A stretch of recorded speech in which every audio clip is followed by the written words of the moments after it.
Əslində Şalə xanım, siz çox bu dəqiqə siz, baba bu dəqiqə siz bir çox valideynin çox qəşəng bir həlli yol verdiniz. Bu dəqiqə.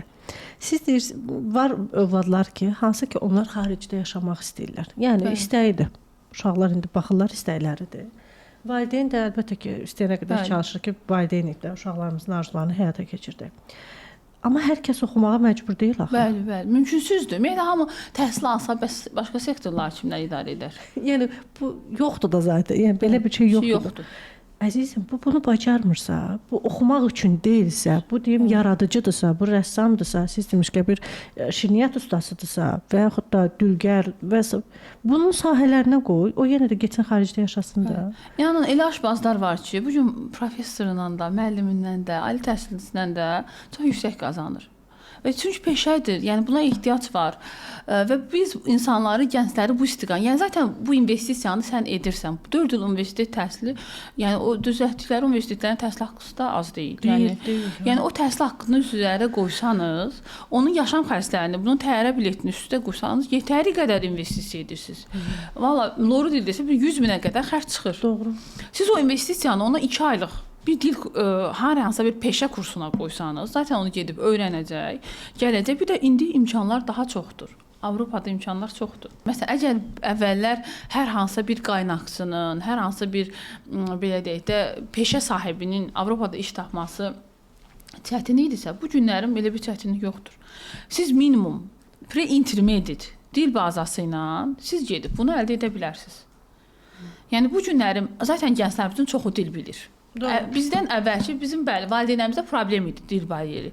İndiki gənclər yəni pre-intermediate səviyyəsində dil bilir və siz də zaten bu investisiyanı edin, buna bir dil öyrədin və bir də buna bacarıq öyrədin. Valla siz ona daha gözəl karyera verirsiniz, daha özgüvənli insan kimi yetişdirirsiniz. Gələcəyini daha doğru yönləndirirsiniz. Bir konsultant olaraq, bir valideyn olaraq, bir müəllim olaraq, nəinki onu yəni nədir, mən bir müqavilə imzalayıb oradan 5-3 manat pul qazanacağam və hədəfimi vuracağam, o deyil. Yəni təhsil o deyil, mənə görə o deyil.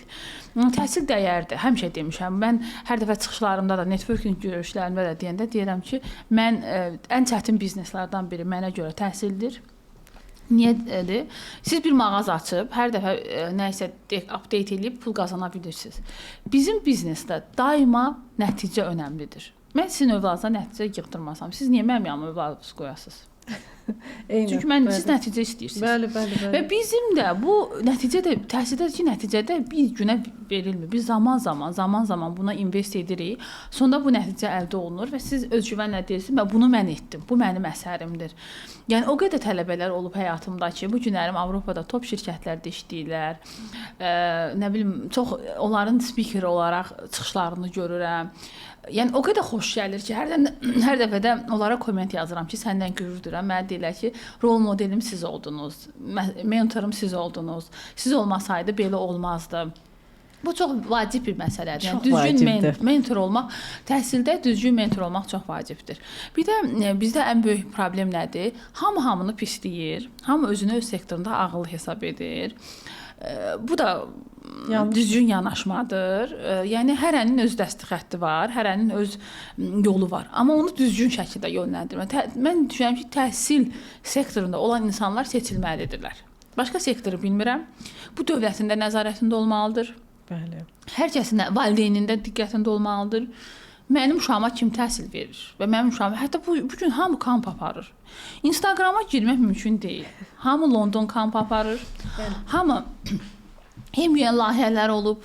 Bilirsiniz də, MUN layihələri bu günlərim Azərbaycanın ən yaralı və valideynlərinin düşdüyü ən böyük tələlərdən biridir.